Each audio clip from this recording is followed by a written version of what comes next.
YouTube! It's Friday, thank God, week 5, I think. And this week my story starts quite a long time ago about, not that far into the relationship. One night, Jake and I were sitting around talking about transitioning. He was really interested in starting testosterone, and he was talking about top surgery and everything.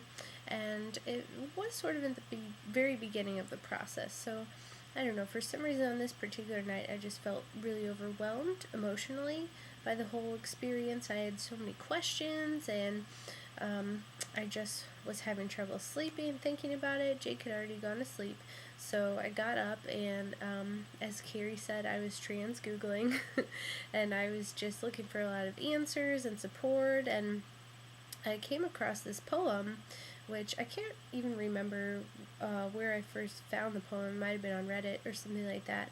And I actually had a lot of trouble finding it again, but I did find it. But that night I was just looking around on the internet for any kind of answers, and I stumbled across this poem, and it was so beautiful, and it said so many things that I had been trying to say to Jake, but I just didn't really know how to put it into words, and could never have found more perfect way to say it. But and I just started crying, and not even like sad tears, but just like emotionally overwhelmed tears. So it's a poem by a person named Gabe Moses, and it's called How to Make Love to a Trans Person. And I actually did look him up on YouTube. He performs his poem too. He calls it slam poetry, but I don't think that it really fits into the category of slam poetry. I just thought it was really beautiful and really expressed a lot of things that I was kind of looking for. So I'll go ahead and read the poem to you now, although I don't think that I'll perform it even half as good as he does. So definitely look up his YouTube video, Gabe Moses, How to Make Love to a Trans Person.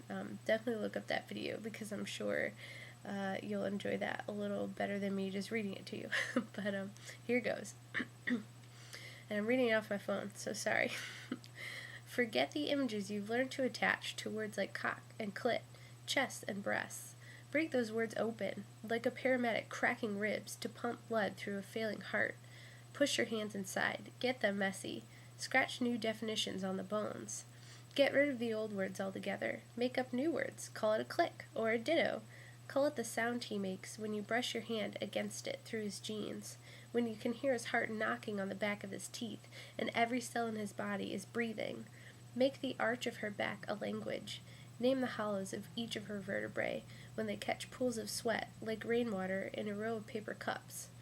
Align your teeth with this alphabet of her spine, so every word is weighted with the salt of her.